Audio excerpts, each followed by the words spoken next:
Hello everybody, welcome back to another video. So, as you can tell by my jersey and by this baseball, I'm going to be talking about the Astros today. First of all, I thought this jersey was interesting. I got it for free because I went to a minor league game. This was when Pena was hurt. This has Pena on the back. And the way I got it was there were these fans who were being really obnoxious around me and my dad. And one of them felt bad, and they gave me this jersey for free because they wanted Pena to sign it, but Pena wasn't there that day. He ended up rehabbing the next day. But yeah, I got this jersey for free from a drunk guy who has a couple of asshole friends. Anyways, the Astros offense has struggled in 2025. Well, maybe not in 2025. Let's say since August 15th, since Brandon Young came in and mowed them all down and almost threw a perfect game, they have struggled. And a big key with the Astros this year has been injuries and uncertainty. And I have a few cards here that I wanted to go through and talk about. Can this team make a run in the playoffs, or is their contention window closing? And I think it's partially because of injuries that they've struggled, but I think that they're close to their contention window closing right now. We're going to talk about that. First of all, I thought this would be interesting to talk about the list of left fielders the Astros have had. I believe that's 10, 11? Yeah, that's 11. Actually, no, I wrote Walker on accident. Walker hasn't played left field. 10, ignore the Walker there, sorry.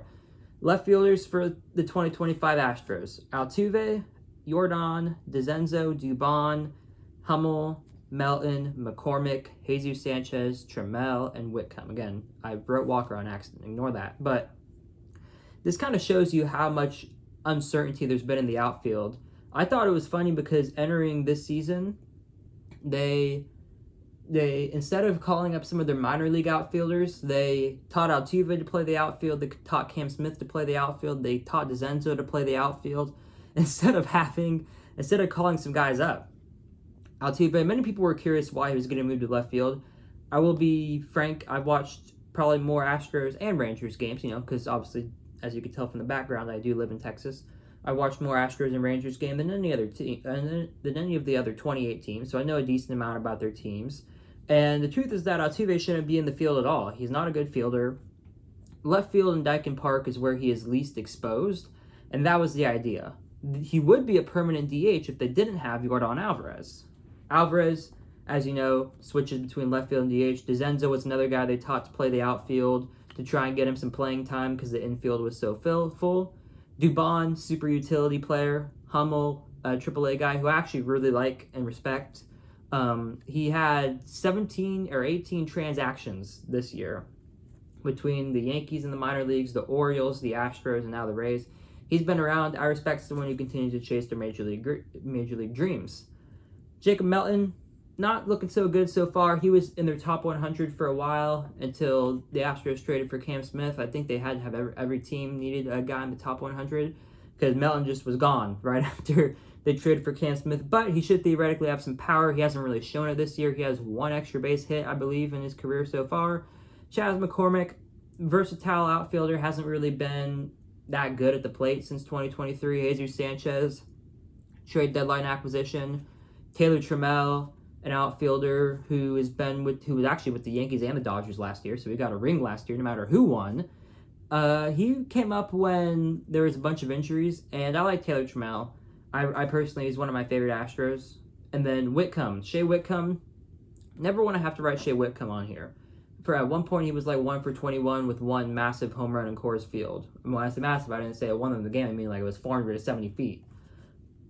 That guy might have the longest home run for the Astros this year. But those are the 10 guys that have played left field for the Astros, and it kind of shows it's not very often that a position has 10 players there. And the Orioles got close; they had 7 catchers. I wanted to go through the injuries. I mentioned in the Diamondbacks video, the Astros, Orioles, Diamondbacks, and Rangers are probably the 4 most injured teams. I think the Astros have the most overall, and a lot of important players. So I divided it into batting injuries, and here you go. Yordan Alvarez missed over 100 games with a hand injury, and this was self-inflicted by the Astros medical staff. He played through a broken hand for about a month, and he wasn't very good, and then they tried to get him to come back too early. I don't blame Jordan for that. The Astros medical staff has looked awful this season. DeZenzo sprained or fractured his hand capsule, and he's rehabbing right now. Guillorme came up, played 12 good games on defense for the Astros. Didn't really do too much of the play. He got hurt, but now he's off the IL, and I think they released him. McCormick strained his oblique. He hasn't been very good either. Jake Myers has had a sneaky good little season for the Astros, even though he's not really hitting for power anymore. He strained his hamstring. It was really weird. I remember this game against Cleveland, he was running onto the field, and then he had to get helped off when he was running onto the field. Isaac Paredes, I think he slightly tore his hamstring. They're hoping he's back for the playoffs, but we probably won't be seeing Isaac Paredes in a regular season game for the Astros. And if we do, it's going to be really late in the season. He's not coming back soon. Pena broke his rib. I was actually at the game personally in right field when I think it was Cade Horton. Cade Horton hit Pena with a pitch and broke his rib. Brendan Rodgers was going to be their second baseman for a little while, but that didn't end up going well. He strained his oblique, and then he collided with when he was doing a rehab assignment, he collided with Edwin Diaz, not the Edwin Diaz for the Mets, Edwin Diaz, minor leaguer for the Astros. He collided and he got a concussion. And then I think he had like some spine issues, so unhealthy season for Rodgers.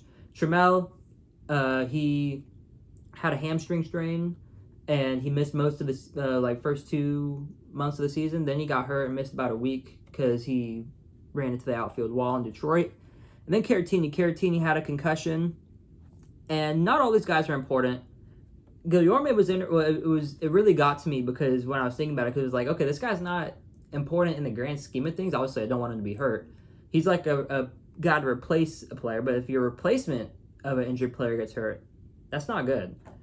But there have been some major injuries. Like I said, Alvarez missing 100 games is crazy. Pena missing a full month is crazy. Paredes possibly missing the last 2 months of the season. Jake Myers, Caratini. The lineup for the Astros was looking bleak. Cooper Hummel, Zach Short, Taylor Trammell, Shea Whitcomb, Bryce Matthews sometimes. They even had Kennedy Corona up there. They were hurt, and their lineup was not good. But it's not only batters, because the Astros have had a bunch of pitcher injuries. Spencer Arrighetti had a freak injury in Seattle, third start of the year. Well, what should have been his third start of the year. He was throwing some practice pitches during batting practice, and the ball got hit near him. It was over the guy that was covering him, and he covered his head like this because he didn't want to get hit in the head, obviously, by a batted ball during batting practice, and the ball ended up hitting his thumb and breaking his thumb, and he missed a good chunk of the season, about 4 months. Freak injury. Blanco had Tommy John surgery. Dubin was on the IL twice. Sean Dubin started the year off so good for the Astros, and then when he came back from the IL a second time, he just wasn't the same. He didn't perform well at all, and they had to let him go, and he's on the Orioles now. Luis Garcia had Tommy John in 2023, had a lot of setbacks in 2024 and 2025, finally made his return on September 1st of 2025 after nearly 2 years, after actually 2 years and 4 months without throwing a major league pitch. A long road to recover for him. Josh Hader had, I think it was shoulder inflammation. He's another guy just like Isak. The Astros are hoping to return for the playoffs. But that's your closer. Christian Javier, he was recovering from Tommy John surgery that he had last year. All the injuries, it might be something that Astros fans don't remember, but Ort actually began the year on the IL. Caleb Ort, who's, I don't want to say he's a mainstay. He doesn't always perform well, but he has been a guy that they've had to rely on in the bullpen. Lance McCullers Jr., injuries have been the story with Lance McCullers Jr. ever since that extension. He has had 3 stints on the IL. He came back from the injury that kept him out for 2 years, and then he had an accident in the weight room, and then he had a blister on his finger. He has not performed very well, and it's kind of sad to see injuries take this guy's talent away. It's unfortunate. John Rooney, many people probably don't know who he is. He pitched 1 game for the Astros, and he had elbow inflammation, so that was good. Bennett Sousa, a guy who has done really well out of the bullpen, is also hurt. Brandon Walter, he came out of nowhere and had 9 or so good starts with the Astros, but he might not be back for the rest of the year. And then Hayden Wesneski, a guy they got in the Tucker trade, had Tommy John surgery, might miss this. He will miss this year. He might miss next year. So not a good, I think the Astros will end up winning the Tucker trade because I don't think Tucker's going to re-sign with the Cubs. I don't think they're going to pay him that kind of money. But not really good for the Astros that two of the guys they got, Paredes and Wisniewski, suffered season-ending injuries. The last card that I have is the batting. There's some guys who have been disappointing for the Astros this year, some guys who have been surprising. And here's your card. I'm covering with my finger, but there's so much I can barely show everything. Jeremy Pena has been pretty good this year. He has tailed off since he broke his rib, but 304 average, you'll take that from Pena. 365 on base, 473 slugging in 110 games, a 131 OPS plus. Way, way higher than his career OPS plus. It was like 95. I think his career highest was 102. A lot better for Pena, even though he has kind of not been the best in these last few weeks. Isak Paredes. This was a really smart move by Dana Brown to trade for Isak Paredes. Because Isak hits all his home runs to left field, as everyone knows, the Astros have a very short left field. And also, Astros are a team that swing a lot in the first pitch, and I think that could be their downfall if they lose in the playoffs. A non-patient approach, when you're not going good, leads to 6-7 pitch innings. Great starter, goes all the way through, no bullpen usage for the other team. Isak is a guy who doesn't swing at a lot of pitches, and he really helps the lineup when he's in there. 259 average, 359 on base, 470 slugging, 94 games, 129 OPS plus. Both Pena and Paredes were all-stars this year. Altuve, 272 average, 334 on base, 456 slugging, 134 games. He got a 117 OPS plus. A lot of people were saying Altuve wasn't going to be good this year. I know a lot of people are rooting for him to not be good, but I still think he has good bat-to-ball talent. Some people were talking about his expected numbers, but I looked through his expected numbers, and he outperformed them every year besides the COVID year. So I think that 117 OPS plus is low. And like I said, he's not adding very much value defensively. But for a team that's struggling offensively, you'll take a 117 OPS plus from Altuve. Jake Myers, 308 average, 369 on base, 405 slugging in 89 games. He's got a 116 OPS plus. Jake Myers is not hitting for the power that he used to, but he is getting on base more often. It's a lot of new age statistics. Guys aren't going to be happy that I say this. Jake Myers is more valuable than the Jake Myers that hit 15 home runs. I'm saying it. He has gone on base more often. There have been so many times when he's hurt that the Astros could have used a slap single to try and get somebody to try and score a runner in scoring position instead of just swinging for the fences. Jake Myers, especially with his good defense, is a very solid player. Even if he's only hit 3 home runs, he is a very solid player if he's going to continue to hit 308, 89 in 89 games. 116 OPS plus, you take that from Jake Myers. Then there have been 3 guys that I would say have been kind of disappointing. Yainer Diaz to me, has been one of the most disappointing Astros. 253 average, 283 on base, 413 slugging, 121 games, 90 OPS plus. And it's tough because Yainer is a catcher, and if your catcher hits, I think he has 18 home runs this year. If you're a team and you have a catcher that hits 18 home runs, you're happy about that. But Yainer swings too much, in my opinion. I think he could be so good. I think he has great bat-to-ball skills. I think he's got a great swing, but he doesn't have good pitch selection. And he would do so much better if he could just take a walk every now and then. 253 average and a 283 on base shows that he does not walk. And it's not all bad for Yainer. Like I said, he does hit for power very well. And I know Cal has so many home runs and Shea Langoliers, but if you have a catcher and he hits 18 home runs, you're not upset about that at all. But you want him to walk more, get on base more. We've seen what he can do. He hit 299 in 2024, and he hit 282, I think it was, in 2023. He has good bat-to-ball skills, but there's probably a scouting report that's gone around that says, hey, don't throw this guy first pitch strike because he's going to swing every time. And I think that's Yainer Diaz's biggest problem. Christian Walker. Christian Walker was getting Jose Abreu comparisons, even from guys like Jeff Passan, Baseball Insider. I didn't see him as a Jose Abreu guy when the Astros signed him, but I will say that it is disappointing. 235 average, 300 on base, 406 slugging, in 132 games. He has a 94 OPS plus. Now, he has the most RBIs for the Astros because a bunch of good players have been hurt. Him and Altuve are really the only guys that were going to be starters the whole year that have been healthy the entire season. Oh, Yainer catcher, yeah. But Yainer also. But I'm just saying, it's not like there's a lot of guys that can lead the Astros in RBIs with how many injuries they've had. And like I talked about with the Rangers, an on-base percentage near or below 300 is not very good. He strikes out a lot, and it looks like he gets beat a lot. And when I see that, I think of Jose Abreu from 2024. I knew Jose Abreu was cooked in 2024 when they were playing the Yankees in the first series of the year, and he couldn't make contact with a 91-mile-an-hour fastball. That's how I know that Jose Abreu was cooked. And Walker's not right there. He's also a lot better in the field than Abreu was. Abreu and Singleton both struggled at first base for the Astros last year. Walker has saved some runs for the Astros at first base. 235 hours, you have to think. I mean, Jose Abreu had an OPS plus of 3 in 2024. So he is better than Abreu. I don't know how good he's going to be next year. And he has been better in August. And if the Astros make the World Series and face the Dodgers, I'd be scared if I was a Dodgers fan because Christian Walker loves hitting against the Dodgers, especially in Dodger Stadium. Last but not least, you got Cam Smith, 243 average, 315 on base, 359 slugging. In 118 games, he has an 88 OPS plus. He was doing so good, and then July rolled around and he started struggling. And I think it's probably because he has never played this many games in the majors before.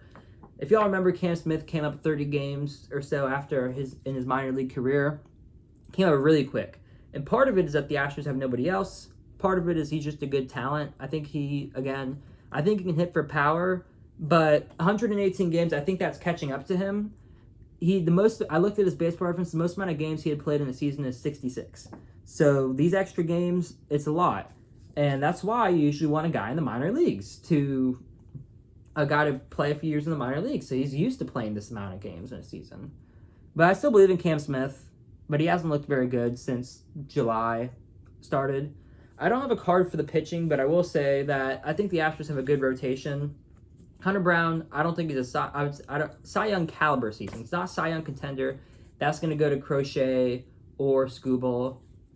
But Hunter Brown's been really good this year. Framber Valdez, he struggled recently, and there's a lot of stuff going on. If y'all have heard about what happened yesterday with the Yankees, he allegedly crossed up his catcher on purpose, and that's a bad look. And Framber's going to be a free agent after this year. He has been known to have issues mentally on the mound, to throw, again, temper tantrum sounds harsh, but hitting your own catcher is a new low to me. And when he's good, he's so good, but he has not been able to keep staying it mentally. Some guys like Justin Verlander get better when they're mad. Pitching, Framber does not. But Astros fans and anyone who's watched the Astros have seen Javier Arrighetti look unhittable. They walk too many batters, but they look unhittable whenever they're on. Luis Garcia had a good first start. We'll see what happens there. But they got a lot of options in the rotation. The bullpen's a little sketchy. Brian King's had a really good year. Brian Abreu has had a really good year. But you definitely miss Hader and Sousa because those are two of your better guys.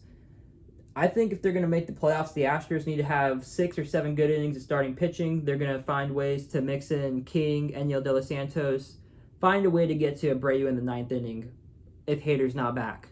Because losing Hader, that means Abreu has to move to the 9th. That means you need a new guy in the 8th inning, which means you need a new guy in the 7th inning. They would just have such a better bullpen if Hader came back. Ultimately, let me know what you think about the Astros in the comment section below. I don't know if I want them to continue to win, but there are guys I like on this team. I do like Altuve, admittedly. I know that's not a popular opinion. I like Isaac Paredes a lot. Yordan Alvarez is one of my favorite hitters. And Christian Javier is one of my favorite pitchers to watch in the 2022 season. So yeah, let me know what you think about the Astros in the comment section below. I hope you guys have been enjoying the content so far. Sorry if I kind of stuttered over my words today. I'll talk to you guys again in another video, hopefully soon.